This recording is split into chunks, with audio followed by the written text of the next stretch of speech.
I turned 18 back in 2008, and on my birthday, for reasons I won't bore you with, I packed up my things and moved out. For the next 4 years, I lived in my car, working as a barista from early morning to mid-afternoon and as a line cook in the evenings. My plan was simple: save up enough money to get my own place, then either go to college or find a more stable job. Looking back now, I'm not sure how I managed it, but by the time I was 22, I'd saved a decent amount and began searching for a semi-permanent place to live. At the time, I was living in Crestwood, a city where housing prices weren't as outrageous as they are today, but it was still an expensive area. After months of asking around, I was put in touch with Mr. Thompson, an elderly man leasing a 2-bedroom, 1-bath house in Northridge for far below the market rate. Of course, there was a catch, because there's always a catch with affordable housing. The house was in terrible shape. It had been vacant for a year and required serious TLC before most people would consider living there. But after 4 years of living in a car, I wasn't most people. As long as the place had running water, it was an upgrade. I moved into the house in the fall of 2012. Mr. Thompson gave me a tour before I settled in. He was a short, cheerful old man, well-meaning but, how do I put this, not the most focused, likely due to his age. At one point during the tour, he showed me the bathroom, then the master bedroom, then the bathroom again, followed by the master bedroom a second time. He was on his way to the bathroom for a third round before I gently redirected him down the hall. The house itself was livable, but just barely. Dim lighting from outdated fixtures cast long shadows over peeling wallpaper. The ceilings in several rooms were stained from old leaks, the kitchen faucet was broken, the bathtub was chipped, and a few cabinet handles fell off in my hand. It was a rundown place in a neighborhood where bars on the windows weren't uncommon. Still, it was mine. I couldn't stop smiling when Mr. Thompson handed me the keys. "It's a good house with good bones. You take care of it now," Mr. Thompson said as he handed me the keys. The irony wasn't lost on me. Before he left, he paused in the front doorway, rubbing his chin as he glanced back into the house. His gaze lingered, and I instinctively turned to see what he was looking at. "Everything all right?" I asked. "Yes, just something looks different about that bathroom, though. I can't put my finger on it." "Well, it's a good house with good bones. You take care of it now." With a final nod, he stepped out and left me to my unpacking. I hadn't realized how much I missed living in a house until I moved in. I didn't care how rundown the place was. Having an accessible bathroom and a full-size mattress to sleep on made me feel like royalty. After spending a few days cleaning and tidying up, I invited my sister and her fiancé over for dinner. It might sound silly, but being able to host guests in my own home gave me a sense of pride. Before I knew it, I'd settled comfortably into my new life. That evening, after saying goodbye to my guests, I decided to take a shower. The bathroom didn't have a traditional mirror above the sink. Instead, a wide, full-length mirror was mounted on the wall to the left of the vanity. When I stepped out of the shower, I walked up to the glass and raised a hand to wipe away the fog. That's when I noticed something strange. In the condensation at eye level was the word "hello." I froze, staring at it. The letter seemed deliberate, too precise to be random patterns in the steam. My sister had used the bathroom just before she left. Maybe she had written the word with her fingertip and the steam had revealed it after my shower. That explanation made sense, but it still felt odd.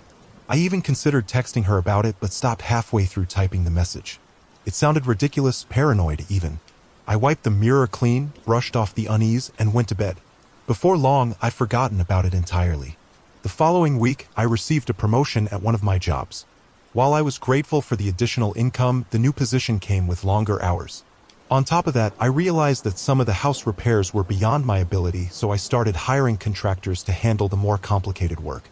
It was frustrating to only have the house to myself at night, but with my busy schedule, I didn't have much choice.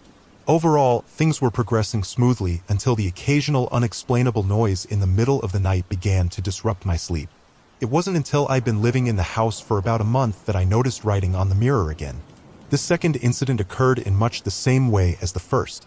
After a long day at work, I stepped out of the shower, wiped the fogged-up mirror, and froze. There, etched in the condensation, were the words "still here." 2 letters could be a coincidence, but a 2-word phrase? That was no accident. Someone had been in my bathroom, and recently.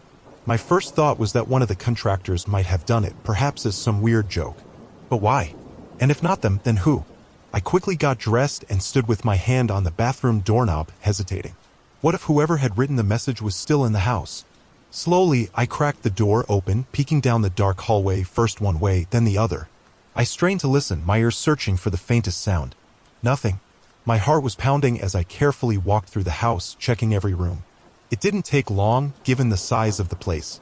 All the doors were locked, all the windows were shut tight, and none of my belongings seemed out of place. If someone had been there, they were long gone.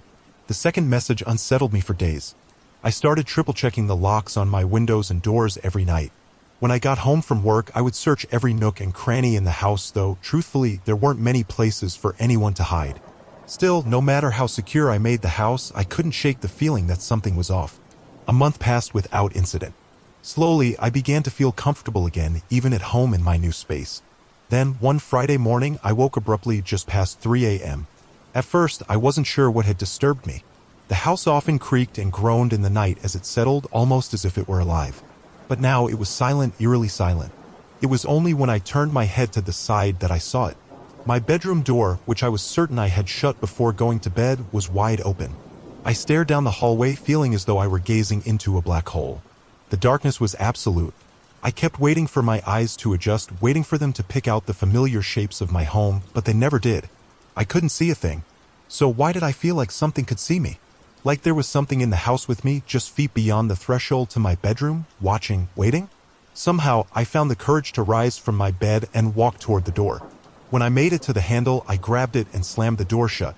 I didn't investigate further, didn't so much as stick my head out into the hall for a closer look. My bedroom door didn't have a lock, none of the doors except the bathroom did, so I dragged my bookcase in front of the door. It was a small bookcase, and an intruder could probably ram the door open anyway if they wanted to, but not before the sound alerted me. When morning came and I had to leave the house for work, I genuinely considered exiting through the window. I was almost late by the time I worked up the nerve to look around my house before I left. As always, I found nothing amiss. After work, I reluctantly returned home for the night, exhausted and uneasy. I ate a quick dinner and hopped in the shower. Standing in the tub, I let the water cascade over me as my mind churned through the possibilities. I'd heard horror stories about people secretly living in others' homes, squatters, they called them. Could I have become someone's unknowing victim? But if that were true, where the hell were they? The house was tiny, with nowhere to hide. I'd torn the place apart multiple times by now, checking every cabinet, closet, and crawl space. The inside of the house couldn't be accessed from the crawl space, and the air vents were far too small for anyone to fit in. There was no logical explanation. Suddenly, I heard a faint click. It was so quiet I almost dismissed it as my imagination. My heart raced as I tore back the shower curtain, gripping the shampoo bottle in my hand like a makeshift weapon. I scanned the room, every muscle tense, ready to confront whoever or whatever might be there. But as always, the room was empty. Except this time, there was something new. My eyes darted to the mirror and I froze. A fresh message had appeared, bold and unmistakable, more legible than any of the others I'd seen before. 3 words, I see you. A sickening mix of fear, confusion, and anger churned in my stomach, but anger quickly took hold. I hastily dried off, threw on some clothes, and snatched my phone from the bathroom counter. As I glared at the mirror, I punched in Mr. Thompson's number, my finger trembling with frustration. The phone rang endlessly, each tone feeding my irritation. Just as I began to think it was too late for him to be awake, he answered.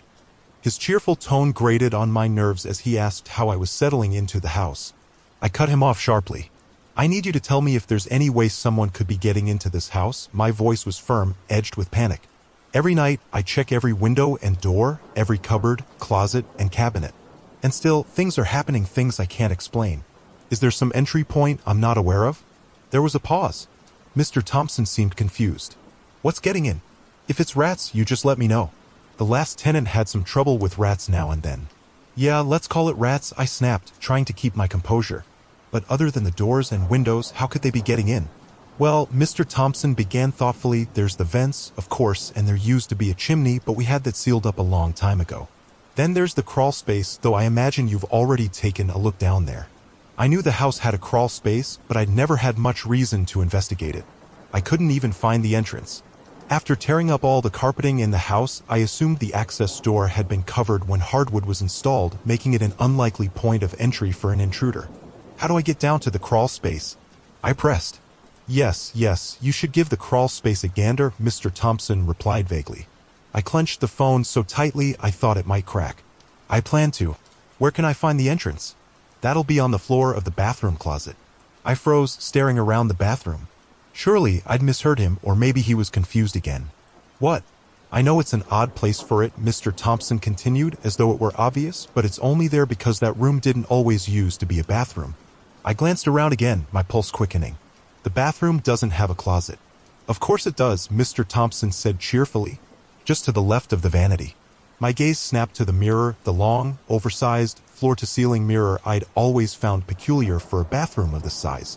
What was it that Mr. Thompson had said when he first showed me the house? That something looked different about the bathroom. Setting my phone down next to the sink, I stepped up close to the glass. I spent a few moments feeling around the frame looking for a latch. Then I grabbed a portion of the right side of the frame in 2 hands. After one hard yank, the mirror swung open like a door, revealing a large walk-in closet.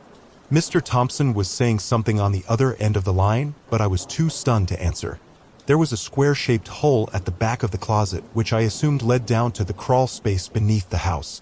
The closet floor was littered with all kinds of trash, filthy sheets, fast food containers, beer cans, and I realized some of my own items.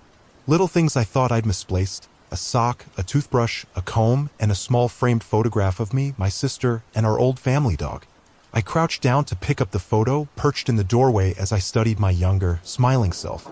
I heard Mr. Thompson saying my name over the phone, except the voice didn't sound much like Mr. Thompson at all. It was too deep, too clear, too close. When I looked up, a man was peeking out at me from the hole in the floor. He smiled at me, his eyes wide and pupils blown, his smile so wide it looked painful, and his hair long and matted. He was only visible from the neck up, and the harsh lighting made it look like a disembodied head was grinning at me from the back of the closet. Horrified, I rose to my feet and ran. I didn't stop running until I made it to my car, which I promptly drove to my sister's house. The next day, I drove to the police station to file a report. An officer met me at the house to check the scene, and I showed him the hidden closet, which indeed had an entrance to the crawl space. My best guess was that the intruder was entering my crawl space from the small door on the side of my house. He'd likely been squatting in the house during the year in which it sat unoccupied, and when he saw it was being prepared for sale, he had discovered the closet door so as to keep a little room for himself. Why he decided to stay, or why he was leaving me messages, I can't say. From his actions and from what little I saw of him, I think it's safe to assume that he wasn't of sound mind. Unfortunately, the man was never found. For all I know, he's still in that same neighborhood. Hell, he might even be in the same house. I moved across the county afterward and have lived in studio apartments ever since. The thought of living in a big house with all those rooms and corners and places to hide gives me the creeps. It's not just houses that the incident soured for me, but mirrors as well. These days, when I visit a friend or stay at a hotel, I always have to carefully inspect the bathroom mirrors, shining a light directly into their faces and tapping a finger against the glass. Because the worst detail of the whole ordeal was that when revisiting the bathroom with the police officer, I stepped into the old closet, closed the door, and looked into the mirror. Instead of the mirror backing, I saw the officer's face on the other side of the glass.